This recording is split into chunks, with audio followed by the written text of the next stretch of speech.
तो उस बामन से ये पूछिए, तुम हजारों साल से जो मंदिरों में एक तरफा कब्जा किए बैठे हो, क्या तब जातिवाद नहीं फैला? जो वैश्य एक तरफा रोजगार पे कब्जा किए बैठा है, क्या तब जातिवाद नहीं फैला? जो ठाकुर जमीनों पे एक तरफा कब्जा किए बैठा है, क्या तब जातिवाद नहीं फैला? एनसीआर का जो ओबीसी समाज है उसको मुफ्त में जो मिल गया है जमीनों के बदले, तो उसको नहीं पता है कि हक का अधिकार क्या है। वो आज भी आरक्षण का विरोध करता आया है और मंडल के दौर में भी उसने किया था। मंदिरों में कितना ओबीसी को वो ट्रस्टी बनाए हैं, कितनों को मुख्य पुजारी बताया है। भी नहीं बनाया राम मंदिर में, तब फिर मंदिर का हम क्या आचार डालेंगे? ज्यादा संघियों में संख्या ओबीसी की दिखी। उन्होंने जो हमें शक्ति दी है मंडल कमीशन के रूप में, उससे ही आज देश का 60% 65% जो पिछड़ा वर्ग है, ओबीसी समाज है, उसको कुछ हक अधिकार मिले हैं जिससे वो चलना या स्वाभिमान का जीवन जीना सीखा है। संविधान और मंडल कमीशन की शक्तियाँ जो हमें मिली हैं उनका हम प्रयोग करते हुए अपने अधिकारों की लड़ाई के लिए यहाँ एकजुट हुए हैं। हमारी जो मुख्य मांग है वो 2021 में जातिवार जनगणना है, जिसको लेकर के हम जयपुर से दिल्ली तक पैदल यात्रा लेकर के आए हैं और आज यहाँ पर आयोजन है। प्रथम यात्रा का समापन है, अगले कार्यक्रम की शुरुआत होगी। यहाँ पर इस पर उद्देश्य से हमने ये कार्यक्रम रखा है आज मंडल जयंती पर, ताकि जो सैकड़ों संगठन यहाँ पर आए हुए हैं उन सभी को इकट्ठा करके एक संयुक्त मोर्चा बनाया जाए, एक संयुक्त कमेटी बनाई जाए, जिसके तत्वाधान में राष्ट्रीय साझा असहयोग आंदोलन जो हमारा है, जिसका मुख्य उद्देश्य है कि 2021 की जनगणना में यदि जातियों की गणना नहीं, जाति का कॉलम नहीं, तो जनगणना में हमारे घर से कोई सहयोग नहीं। लेकिन सर सवाल तो यही खड़ा होता है ना, अगर कांग्रेस जातीय जनगणना नहीं करवा पाई तो बीजेपी क्यों करेगी? देखिए, बात कांग्रेस या बीजेपी की नहीं है। कांग्रेस ने जनगणना करवाई, किस हिसाब से करवाई आप उसको देखिए, और साथ ने क्यों नहीं किया। बीजेपी हो या कांग्रेस हो, दोनों में ही एक विशेष व्यक्ति धारा के विचारधारा के लोग हैं, एक विशेष मानसिकता के लोग हैं जो उसको संचालित करते हैं, जो उस पर प्रेशर ग्रुप अपना रखते हैं, और वो नहीं चाहते कि देश के 90% शोषित वंचित जो आबादी है, जिसको दलित, पिछड़ा, आदिवासी, अल्पसंख्यक, पसमानदा कहते हैं, उनको उनका हक अधिकार मिले। जिसको किसान कमीरा कहते हैं, हलवा चरवाहा कहते हैं, उनको उनका हक। लोग तो कहते हैं ना, जो आप जिनकी बात कर रहे हैं, बहुजनों की जो बात कर रहे हैं आप, खासकर ओबीसी, वो तो चाहता है नहीं उसको अधिकार मिले। ऐसा नहीं है, अगर ओबीसी चाहता नहीं तो यहाँ इतनी बड़ी संख्या में इकट्ठा नहीं होता। नहीं, मंडल कमीशन का इन लोगों ने विरोध नहीं किया था क्या? ओबीसी विरोध देखिए, वो एक अलग समय था, उस समय लोग नहीं जानते थे, हमारे लोग शिक्षित नहीं थे। आज हमारे लोग शिक्षित हो गए हैं, आज हमारे युवा जागरूक हैं, वो जानते हैं कि मंडल कमीशन हमारे अपने अधिकार के लिए बना है। वो जानते हैं कि अगर तमाम गुजर जाट करे रिजर्वेशन खत्म हो जाना चाहिए, तो कहाँ जागरूक हो गए? 70% आप नाम लेके जाति का पूछ लो, यहाँ गुजर हैं। 70% यहाँ गुजर हैं, एनसीआर के, वो भी आप नाम लेके एक एक की जाति पूछो, आपको आपके सवाल का जवाब मिल जाएगा कि जाट और गुजर आप नहीं मानते कि अभी जागरूक नहीं हुए हैं? देखिए, निश्चित तौर पर एक बड़ा तबका अभी अपने हक अधिकार को नहीं पहचान रहा है, ये हम मानते हैं। इसके लिए हमारा पूरा समाज जो जागरूक साथी हैं वो प्रयत्नशील हैं, लेकिन ये भी मानना होगा कि एक बड़ा हिस्सा ओबीसी का जो है वो अब जाग गया है। ओबीसी समाज के कई बड़े नेता कहते हैं कि समाज सोया पड़ा है, उठने को तैयार ही नहीं है। देखिए, नेताओं का एक अलग वो होता है, वो किस हिसाब से काम करते हैं, उनका एक अलग तरीका होता है। नेता क्या कहते हैं हम उस पर नहीं जाएंगे, नेताओं ने किया क्या है वो ये बताएं। नेता कौन होते हैं ये कहने वाले समाज सोया पड़ा है, वो किस अधिकार से कहते हैं?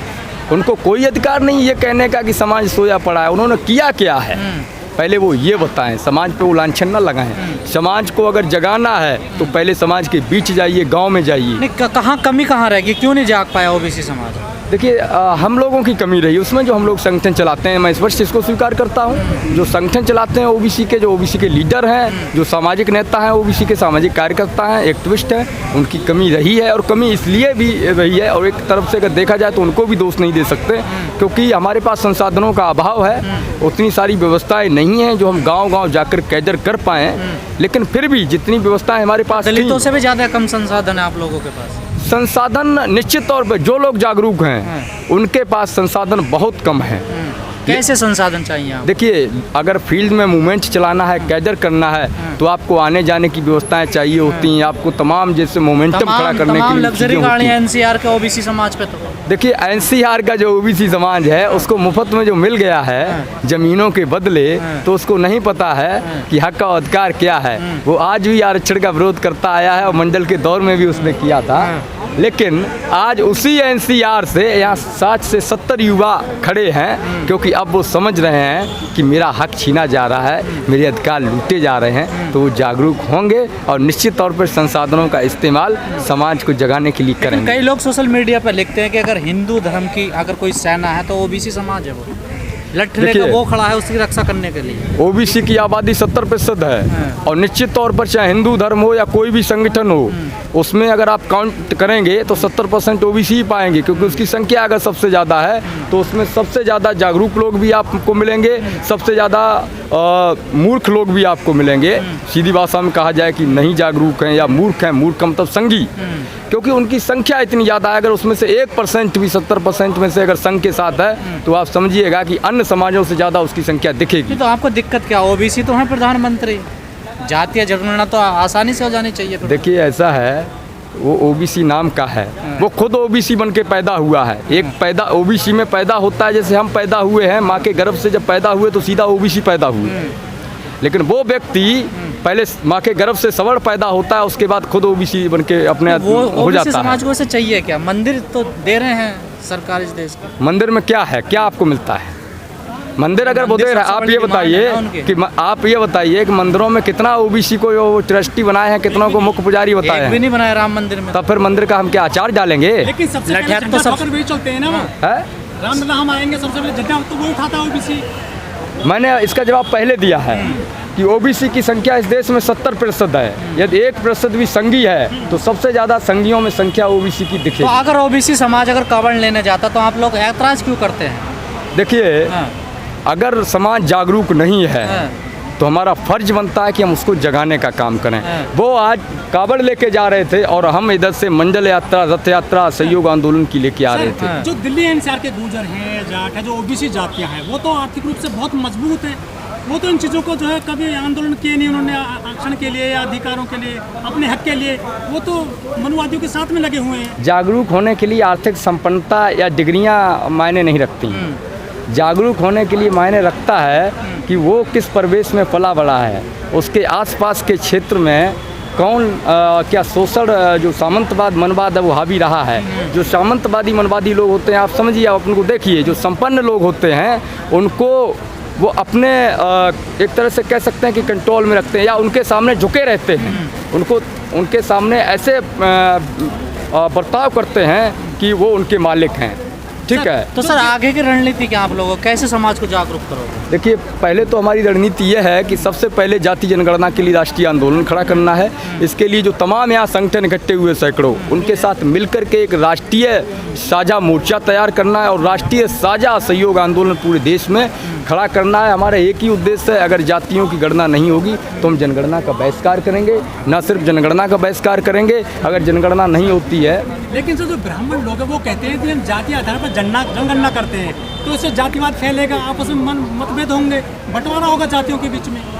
आप ये बताइए कि देश में अब तक जितने दंगे हुए हैं, क्या उनमें से एक भी दंगा जाति के आधार पे हुआ है?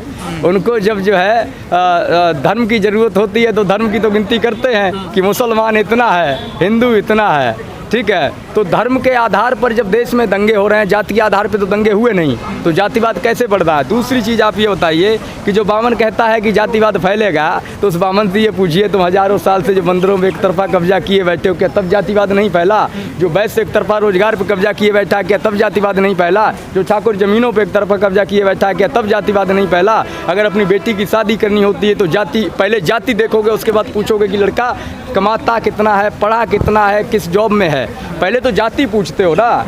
तो जब हर चीज़ में आपको जाति पहले चाहिए तो यहाँ पर कैसे आप कह सकते हो कि केवल एक कॉलम, एक काउंटिंग का कॉलम बढ़ा देने से कि देश में जातिवादी बढ़ जाएगा? सर, 90 के दशक में जिस तरह से मंडल जो आयोग की सिफारिशें लागू की गई थी तो उस दरमियान काफ़ी लोग मर भी गए थे, आंदोलन किए थे, रेल रोकी गई थी।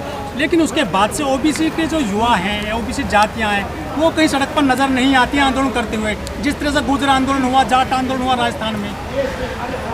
देखिए, गुर्जर अकेले लड़े और हमारे 74 गुर्जर भाई मारे गए। जाट अकेले लड़े, वो भी काफ़ी संख्या में मारे गए। कुप्पा लड़े, मराठा लड़े, पटेल पाटीदार लड़े। जब जब हम अकेले लड़े हैं तो इन जो मनवादी लोग हैं, इन्होंने हमारे ही लोगों को हमारे खिलाफ खड़ा करके हमारे आंदोलन को न सिर्फ ख़त्म करने का काम किया, बल्कि हमारे लोगों की हत्याएं हमारे लोगों के हाथों कराने का काम किया। धार्मिक दंगों में भी अगर आप देखेंगे, चाहे वो मुसलमान हो चाहे हिंदू हो, अगर आप ये देखेंगे कि कौन मारा गया है, कौन जेल गया है, तो उसमें SC ST OBC के ही लोग मिलेंगे, चाहे मुस्लिम हो या हिंदू हो।